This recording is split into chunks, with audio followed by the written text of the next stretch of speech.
ಇವತ್ತು ಕಲಬುರಗಿ ಜಿಲ್ಲೆಯಲ್ಲಿ ಪಡಿತರ ವಿತರಕರ ಸಭೆಯನ್ನು ಆಯೋಜಿಸಿದ್ದಾರೆ. ಈ ಸಭೆ ಉದ್ದೇಶ ನಮ್ಮ ದೇಶದ ಆಹಾರ ಸಚಿವರಾದಂಥ ನಮ್ಮ ರಾಜ್ಯದವರೇ ಆದಂಥ ಪ್ರಹ್ಲಾದ್ ಜೋಶಿ ಸಾಹೇಬ್ರನ್ನ ಬೆಂಗಳೂರಿನಲ್ಲಿ ಸಭೆ ಮಾಡಲಿಕ್ಕೆ ನಾವು ಮನವಿ ಮಾಡಿದ್ದೀವಿ.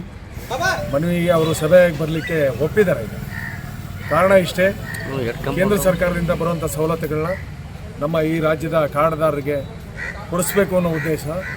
ಏನು ಭಾರತ ರೈಸು, ಭಾರತ್ ಬೇಳೆ, ಭಾರತ್ ಗೋಧಿ ಹಿಟ್ಟು ಮತ್ತು ಭಾರತ್ ಸಕ್ಕರೆ, ಭಾರತ್ ಆಯಿಲ್ ಅಂತ ಇವೆಲ್ಲ ಘೋಷಣೆ ಮಾಡಿದ್ದಾರೆ ಕೇಂದ್ರ ಸರ್ಕಾರ. ಅದನ್ನು ನಮ್ಮ ರಾಜ್ಯದಲ್ಲಿ ಪ್ರಪ್ರಥಮವಾಗಿ ಕಾರ್ಡ್ದಾರರು ಕೊಡಿಸ್ಬೇಕು. ನಮ್ಮ ಮಾಲೀಕರಿಗೂ ಸಹ ಒಂದು ಸ್ವಲ್ಪ ಹೆಲ್ಪ್ ಆಗ್ತದೆ. ಕ್ವಾಂಟಿಟಿ ಜಾಸ್ತಿ ಆದಾಗ ಕಮಿಷನ್ ಸ್ವಲ್ಪ ಜಾಸ್ತಿ ಬರ್ತದೆ ಅನ್ನೋ ಉದ್ದೇಶದಿಂದ ಒಂದು ದೊಡ್ಡ ಬೃಹತ್ಕಾರವಾದಂಥ ಸಭೆನ ದೆಹಲಿಯಲ್ಲಿ ಮಾಡಬೇಕಾಯಿತು. ಈ ಸರಿ ಕರ್ನಾಟಕದಲ್ಲಿ ಮಾಡೋಣ ಅನ್ನೋ ಒಂದು ತೀರ್ಮಾನ ಮಾಡಿ ಪ್ರತಿ ಜಿಲ್ಲೆ ಟೂರ್ ಮಾಡ್ತಾಯಿದ್ದೀನಿ. ನಿಮ್ಮ ಮೂಲಕ ಮನವಿ ಮಾಡ್ತಾಯಿದ್ದೀವಿ, ಈ ಜಿಲ್ಲೆಯ ಎಲ್ಲ ಮಾಲೀಕರು ಅವತ್ತು ಕಾರ್ಯಕ್ರಮಕ್ಕೆ ಬರಬೇಕು. ನಿಮ್ಮ ಮನವಿನ ರಾಜ್ಯ ಸಚಿವರು ಬರ್ತಾರಾಗ ಅವ್ರಿಗೆ ಮನವಿ ಮಾಡಿ ನಮ್ಮ ಸಮಸ್ಯೆಗಳನ್ನ ಬಗೆಹರಿಸ್ಕೊಡ್ಬೇಕು. ಅವ್ರು ಕೇಂದ್ರ ಸರ್ಕಾರದವರು ಸಹ ಕಮಿಷನ್ ಜಾಸ್ತಿ ಮಾಡಲಿ, ಅಲಾಟ್ ಕ್ವಾಂಟಿಟಿ ಜಾಸ್ತಿ ಕೊಡಲಿ. ನಮ್ಮ ಈಗ ಏನು ದಿನೇ ಪ್ರತಿಯೊಂದು ಜಾಸ್ತಿ ಆಗೋದು, ಪೆಟ್ರೋಲ್ ಆಗ್ಬೋದು, ಮನೆ ಬಾಡಿಗೆ ಆಗ್ಬೋದು, ಲೇಬರ್ಸ್ ಚಾರ್ಜ್ ಆಗ್ಬೋದು, ಕರೆಂಟ್ ಚಾರ್ಜ್ ಆಗ್ಬೋದು, ಇಂಟರ್ನೆಟ್ ಆಗ್ಬೋದು, ಇವೆಲ್ಲ ಸಮಸ್ಯೆಗಳಿವೆ ನಮ್ಮ ಮಾಲೀಕರಿಗೆ. ಅದರಿಂದ ಕಮಿಷನ್ನು ಜಾಸ್ತಿ ಕೇಂದ್ರದವ್ರನ್ನ ಕೇಳಬೇಕು. ಆ ಕಾರ್ಯಕ್ರಮ ಮಾಡ್ತಾಯಿದ್ದೀವಿ.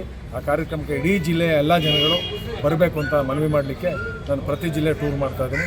ಅದರಿಂದ ಒಂದು ಸ್ವಲ್ಪ ಸುದ್ದಿ ಮಾಡಿ ಒಳ್ಳೆಯ ರೀತಿಯಲ್ಲಿ ವಿತರಣೆ ಮಾಡಬೇಕು ಕಾರ್ಡ್ದಾರರಿಗೆ. ನಾವು ಈ ಸಣ್ಣ ಪುಟ್ಟ ಸಮಸ್ಯೆಗಳಿಗೆ ಯಾರೂ ಭಾಗಿಯಾಗಬೇಡಿ.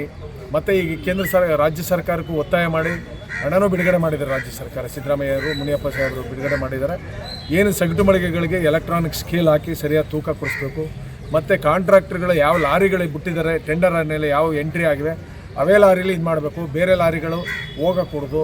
ಬೇರೆ ಲಾರಿಗಳಿಗೆ ಇವೇನು ಟೆಂಡರ್ ಆಗಿರೋ ಲಾರಿಗಳಿಗೆ GPS ಅಳವಡಿಸ್ಬೇಕು.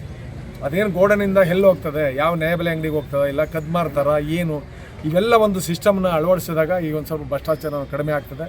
ಇದು ಎಲ್ಲೋ ಒಂದು ಕಡೆ ಅಕ್ಕಿ ಹಿಡಿದು ಯಾರೋ ಲಾರಿಲಿ ತಗೊಂಡೋಗ್ತಾ ಇರ್ತಾನೆ, ಅವ್ನು ಹಿಡ್ಕೊಂಡ್ರೆ ಅಲ್ಲಿ ಬರೋದೇ ಪೇಪರಲ್ಲಿ ಬರೋದು ನ್ಯಾಯಬೆಲೆ ಅಂಗಡಿ ಅಕ್ಕಿ ಹೊಡಿತಾ ಇದ್ದಾರೆ. ಅದು ಮಕ್ಕಳ ಇಲಾಖೆದು ಹೋಗ್ತದೋ ಇನ್ನೊಂದು ಇಲಾಖೆದು ಹೋಗ್ತದೋ ಅದು ಕೇಳಲ್ಲ. ನ್ಯಾಯಬೆಲೆ ಅಂಗಡಿ ಮಾಲೀಕರು ಕದೀತಾ ಇದ್ದಾರೆ ಅಂತ, ಎಲ್ಲಿ ಕದೀತಾ ಇದ್ದಾರೆ, ಹೆಂಗೆ ಕದೀತಾ ಇದ್ದಾರೆ ಅಂತ ಅದು ಚೆಕ್ ಮಾಡೋದೇ ಇಲ್ಲ.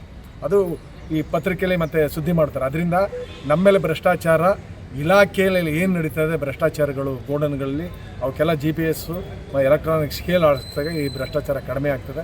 ನಮ್ಮವರೆಲ್ಲರಿಗೂ ಹೇಳ್ತಾ ಇದ್ದೀನಿ, ಕರೆಕ್ಟಾಗಿ ಇದು ಅನ್ನ ಹಾಕೋ ಇಲಾಖೆ, ಹೊಟ್ಟೆ ತುಂಬ ಅನ್ನ ಹಾಕೋ ಇಲಾಖೆ. ಯಾರು ಹಸುವಿನಿಂದ ಆ ಅಂಗಡಿಗೆ ಸಂಬಂಧಪಟ್ಟಂಥವ್ರು ಕಾರ್ಡ್ಗೆ ಅಕ್ಕಿ ಸಿಕ್ಕಿಲ್ಲ, ನಮಗೆ ಅಕ್ಕಿ ಕೊಡಲಿಲ್ಲ, ಮಿಸ್ಗೈಡ್ ಮಾಡಿದ್ರು ಅಂತ ಅವ್ರು ಏನೋ ಶಾಪ ಹಾಕಿದ್ರೆ ನಮಗೆಲ್ಲ ಒಳ್ಳೇದಾಗಲ್ಲ. ಆ ಕಾರ್ಡ್ದಾರರು ಹೊಟ್ಟೆ ತುಂಬಿಸೋದೇ ನಮ್ಮ ನ್ಯಾಯಬೆಲೆ ಅಂಗಡಿ ಮಾಲೀಕರ ಕೆಲಸ. ಅದನ್ನು 100ಕ್ಕೆ 95% ಈ ದೇಶಕ್ಕೆ ಮಾದರಿಯಾಗಿ ನಾವು ವಿತರಣೆ ಮಾಡ್ತಾ ಇದ್ದೀವಿ. ಕೆಲವು ಕಡೆ ಇದೆ ತಪ್ಪು ಮಾಡ್ತಾರೆ, ಇಲ್ಲ ಅಂತ ಇಲ್ಲ. ನಾವೆಲ್ಲ ಸತ್ಯ ಹರಿಶ್ಚಂದ್ರ ಅಂತ ಹೇಳ್ಕೊಳಕ್ಕಾಗಲ್ಲ. ಯಾರೊಬ್ಬರು 20,000 ಜನದಲ್ಲಿ ಯಾರ ಒಂದು 2% ತಪ್ಪು ಮಾಡಿದ್ರು ಅದು ಈ 20,000 ಜನಕ್ಕೂ ಶಾಪ ಆಗ್ತದೆ. ಅದು ಆಗಬಾರ್ದು ಅಂತ ನಿಮ್ಮ ಹೇಳ್ತೀನಿ.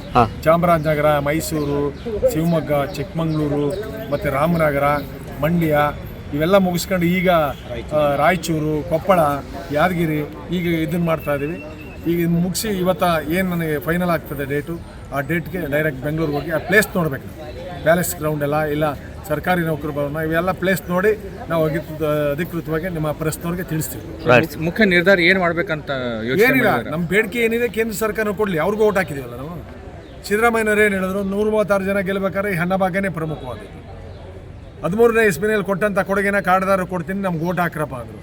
ಅವ್ರಿಗೆ ಗೊತ್ತಿಲ್ಲವೇನೋ 136 ಜನ ಓಟ್ ಹಾಕ್ಬಿಟ್ಟವ್ರೆ.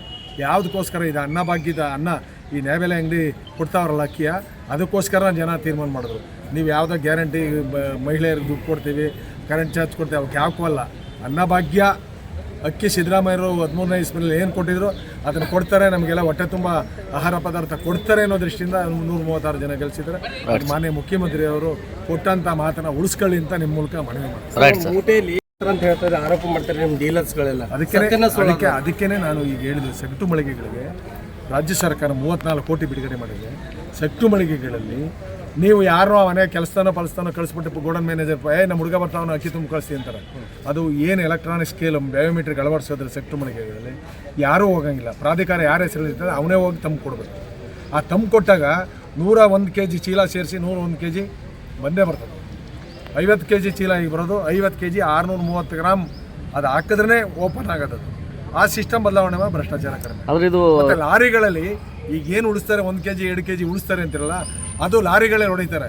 ಅಲ್ಲಿ CC ಕ್ಯಾಮ್ರಾ ಹಾಕ್ದಾಗ ಯಾವ ಲಾರಿಗಳು ಒಂದು ಆಟೋನೂ ಹೋಗಂಗಿಲ್ಲ. ಆ ಏನು ಟೆಂಡರ್ ಆಗಿದೆ ಅದೇ ಲಾರಿ ಹೋಗು. CC ಕ್ಯಾಮ್ರಾ ಹಾಕಿದಾಗ ಎಲ್ಲ ರೆಕಾರ್ಡ್ ಆಗ್ತದೆ, ಯಾರು ಬಂದರು, ತಮ್ಮ ಕೊಟ್ಟರು, ಯಾವ ಲಾರಿ ಹೋಗಿತ್ತು ಏನು ಅಂತ. ಆ GPS ಅಳವಡಿಸಿದಾಗ ಆ ಲಾರಿ ಸೀದಾ ಅಂಗಡಿಗಳಿಗೆ ಹೋಗ್ತದೆ, ಇಲ್ಲ ಬೇರೆ ಸ್ಥಳಕ್ಕೆ ಅವ್ಯವಹಾರಕ್ಕೆ ಹೋಗ್ತದೆ ಅನ್ನೋ ಗೊತ್ತಾಗ್ತದೆ. ಅದಕ್ಕೆ ನಾನು ಸರ್ಕಾರ ನಿಮ್ಮ ಮುಂದೆ ಗೊತ್ತಾಗ್ತದೆ. ಅದು ಇಲಾಖೆ ಅಧಿಕಾರಿಗಳು ಕ್ರಮ ತಗೋಬೇಕಂತ. ನಾವು ಯಾರೇ ಇಲಾಖೆ ಒಳ್ಳೆ ಕೆಲಸ ಮಾಡಿದವ್ರಿಗೆ ಸನ್ಮಾನ ಮಾಡ್ತೀವಿ. ಅವ್ರಿಗೆ ಕೆಲಸ ಸರಿ ಮಾಡ್ದೇನೆ ಇದ್ರು ಅವರು ಇಲಾಖೆಗೆ ಕೆಟ್ಟ ಹೆಸರು ಬರೋದಾದ್ರೆ ಅವರು ಬೇರೆ ರೀತಿ ಸನ್ಮಾನ ಮಾಡ್ತೀವಿ. 2 ಥರ ಇದೆ, ಒಳ್ಳೇದು ಕೆಟ್ಟದಿಲ್ಲ. ಅದರಿಂದ ಮಾನ್ಯ ಇಲಾಖೆ ಅಧಿಕಾರಿಗಳು ಇಲ್ಲಿ ಒಳ್ಳೆಯವರು ಇದ್ದಾರೆ ಏನೋ ಕಾಣ್ತಾರೆ. ಭೀಮರಾವ್ ಅಂತ ಯಾರು ಬಂದಿರಬೇಕು ಇಲ್ಲಿ DD, ತುಂಬ ಒಳ್ಳೆ ಆಫೀಸರ್ ಏನೋ ಕಾಣ್ತಾರೆ. ಅದರಿಂದ ಇಲ್ಲೇನು ನಡೆಯಲ್ಲ, ಹಿಂದೇನೇನು ನಡೀತಿತ್ತು ಈಗೇನು ನಡೆಯಲ್ಲ ಅನ್ನೋ ಕಾಣ್ತದೆ. ಇಲ್ಲಿ ಒಳ್ಳೊಳ್ಳೆ ನಮ್ಮ ಮಲ್ಲಿಕಾರ್ಜುನ್ ಖರ್ಗೆ ಸಾಹೇಬರು, ಪ್ರಿಯಾಂಕಾ ಖರ್ಗೆ ಸಾಹೇಬರು, ಇವರೆಲ್ಲ ಒಳ್ಳೊಳ್ಳೆ ಅಧಿಕಾರಿ ರಾಜಕಾರಣಿಗಳಿದ್ದಾರೆ. ಅಂಥವಕ್ಕೇನು ಅವಕಾಶ ಕೊಡಲ್ಲ. ಅವಕಾಶ ಕೊಟ್ಟು ಅದರಲ್ಲೂ ಮಿತಿಮೀರಿ ಮಾಡಿದವ್ರ ಅವರ EC ಕೇಸ್ ಹಾಕಿ, ಕಾಡ್ದಾರ ಮೋಸ ಮಾಡಿದವ್ರು EC ಕೇಸ್ ಹಾಕಿ ಜೈಲಿಗೆ ಹಾಕ್ಬಿಡ್ತೀವಿ. ತಲೆ ಕೆಡಿಸ್ಕೊಳ್ಳಿ.